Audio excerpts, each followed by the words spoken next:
Everyone. We are at the very last leg of our journey of this Build with Near tutorial. Well, now that we have walked through a smart contract, we have written our own smart contract, we have deployed it on the testnet, and we have also tested the functions of our smart contract. What is left? Well, the entire program is incomplete without writing unit test cases for our smart contract. In this session, we'll see a brief glimpse on how to get started to write your own unit test cases in assembly script. Now, to see the transaction in the Explorer, let's take this link and explore this transaction.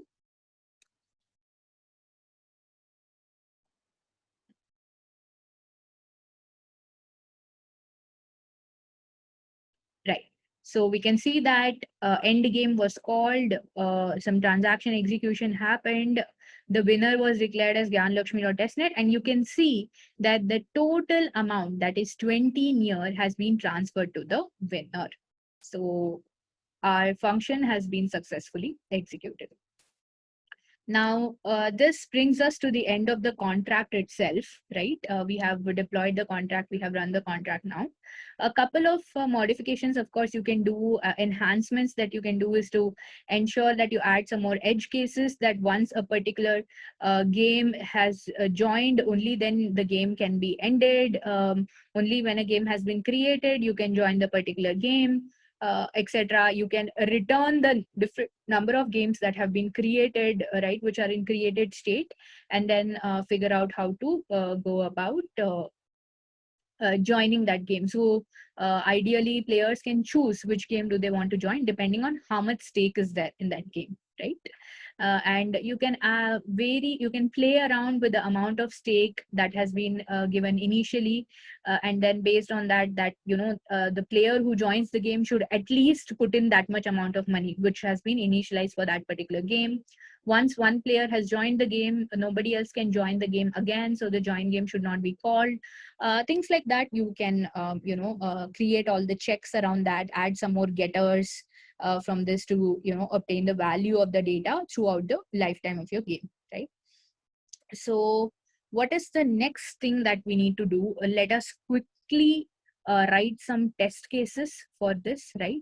So under the tests folder, you can see that there are already a lot of test cases that are there, that have been written for the previous contract. So let us just write test cases for one or two functions, maybe create game, join game. So we'll import those games, sorry, those functions here, create game and join game. I'll quickly show you how to write the unit test cases, right? So here we don't need the others, right? So we don't need the storage, maybe the persistent map if required, right? um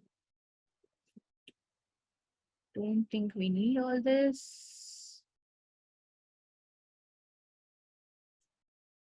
right?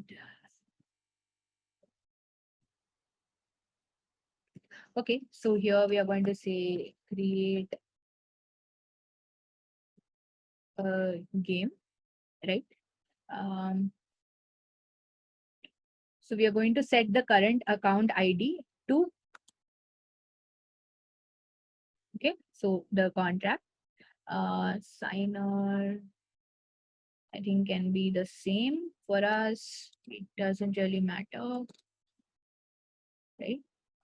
We say our games is equal to,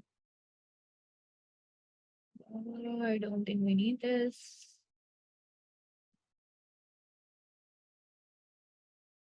Okay.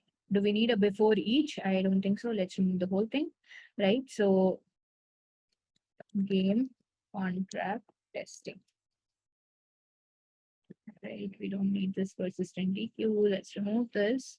So what should the first one do? It should create a game, right? Now, we expect the create game, right? Before this, what we need to do is we need to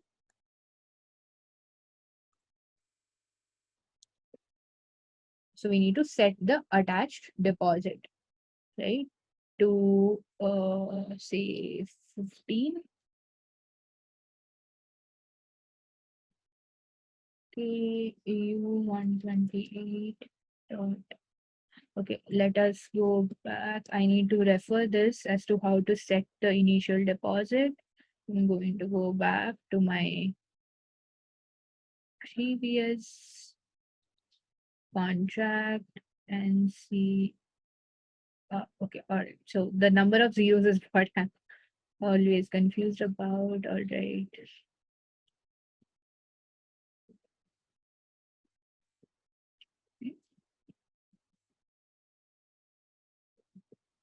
So I'm going to import the U128 as well. Oops.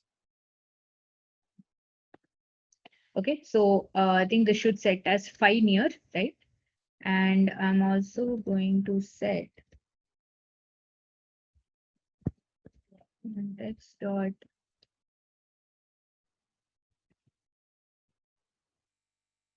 set account current account ID to contract, that is yarn.testnet, right?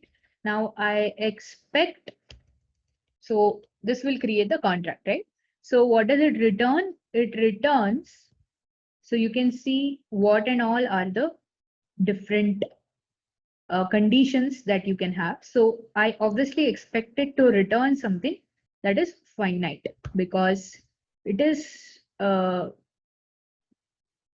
to return a number, right? The created game ID. Now, another function that I'm going to write is it should join a game, right? Now, here also to join a game, I need to send some amount of near. I need to set the account ID, which is going to be dot testnet, right? Now, I want this particular join game to be truthy. That is, I want it to return true, right? So these are the two small test cases that I am writing here. Show you how to write. You can see that there are a lot of test cases that we can write, but here just to show you to test the contract, right? I'm going to. So in order to run this, right, what I can do is I can say yarn test unit.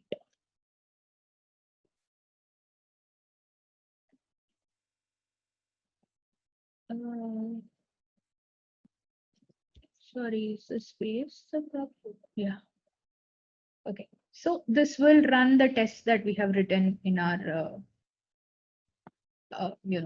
just now we wrote a couple of tests. Just see, let's go through them once. The first test that we have written is for create game, right? So we are attaching a deposit and we are setting the current account ID to be yarn.testnet, and then we are creating a game. It should return a finite number, right? Because it returns a game ID. Another test that we have written is for join game. So it should join a game. We are again sending a deposit and it is setting the current account ID to my account ID, and it should return true. Right. Is finite cannot be applied to type U32. All right. So let us try.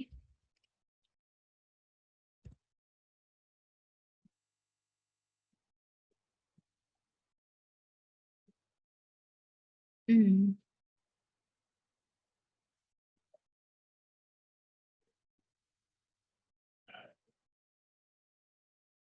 Mm. I don't know whether this would run.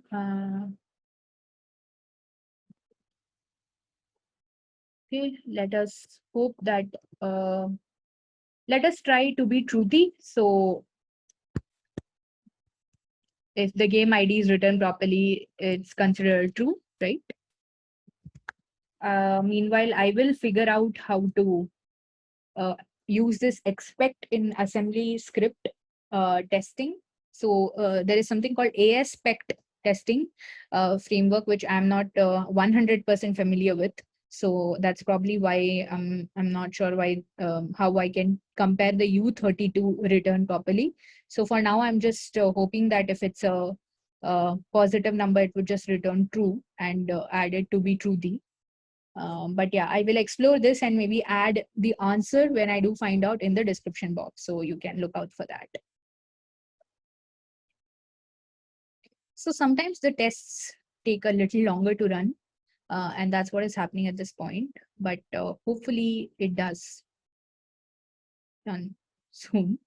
A couple of other tests that you can also write, of course, for the false paths is what happens when you don't send an attached deposit while joining a game, right? It should fail, of course. You can't just join the game for free.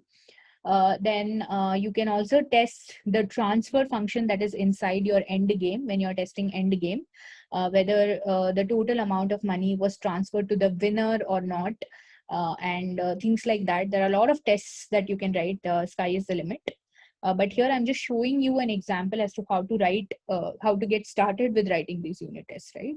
So awesome. Okay, so both of our unit tests passed. Should join a game, create a game, join a game, both of them have passed. You can see this. And yeah, so this brings us to the end of this series. We have now learned successfully how to write our own contract, how to so let's see what was the checklist, right? We learned to set up, we learned to read an entire contract. How does the contract look? We have written our own contract and we have written a couple of example unit tests to get started with.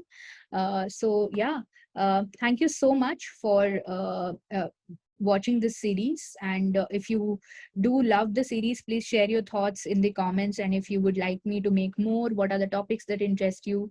Please share that as well. Please press the like button, of course, and share this amongst your friends, those who are interested to, get started with Near development.